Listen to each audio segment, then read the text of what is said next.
აქციას, რომლითაც მოქალაქეებმა პატრიარქის საშობაო ეპისტოლეში სუროგაციასა და ხელოვნურ განაყოფიერებაზე საპატრიარქოს პოზიცია გააპროტესტეს, ინციდენტი მოხდა. საპატრიარქოს შენობასთან კონტრაქცია გაიმართა, რომლის მონაწილეების თქმით, პატრიარქის სიტყვების კრიტიკისა და მასში ეჭვის შეტანის უფლება არავის აქვს. პრობლემა პატრიარქს საზოგადოების წევრების სეგრეგაცია.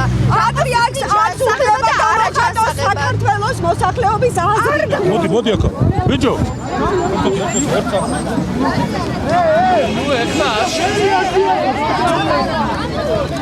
არის ცოდვა. არ არის ცოდვა, არ არის ნამდვილად. გაჩენდა, რატო არ გესმის იმ ხარ?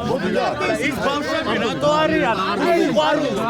მე მოვედი ტრანსპარანტით, მაქვს განსხვავებული აზრი. მოვედი აქ იმიტომ, რომ გავაპროტესტო ის, რაც მოხდა ანუ ეპისტოლესთან დაკავშირებით, სუროგაციის თემაზე და ამას მე ვაპროტესტებ და ყოველთვის გავაპროტესტებ.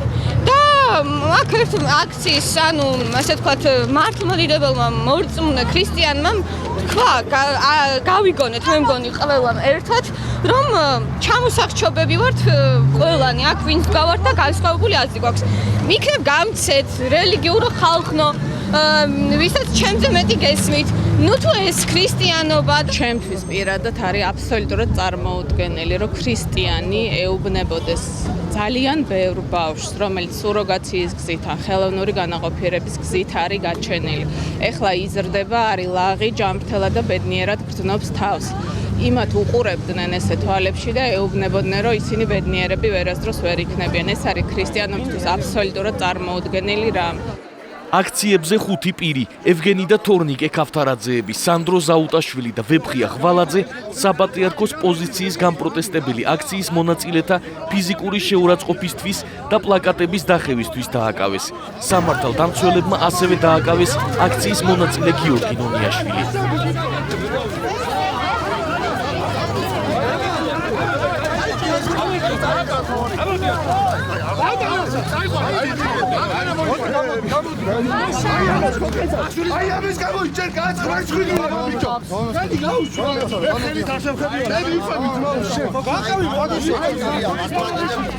ახალგაზრდებს არაფერი არ დაუშავებიათ, უბრალოდ ეს მოწინააღმდეგე მხარე შეაგინეს პატრიარქს, შეურაცხყოფა მიაყენეს და ახალგაზრდებს ჰქონდათ ადეკვატური რეაქცია, რომ აი რატო აყენებთ პატრიარქს შეურაცხყოფას. ხელის გარტყმა, ცემა და ასე შემდეგ არის სისხლისამართლებრივი დანაშაული. არანაირი პროვოკაცია არ ყოფილა. კადრებში ყველაფერია დაფიქსირებული, ვინ გამარტყა ხელი და ასე შემდეგ. ანუ იდენტიფიცირებადია პიროვნება. საპატრიარქო ამ ინციდენტს გაემიჯნა. განცხადებაში, რომელიც საპატრიარქომ გაავრცელა, ნათქვამია, რომ ის გმობს ყველანაირ ძალადობას და დაპირისპირებულ მხარეებს სიმშვიდისკენ მოუწოდებს.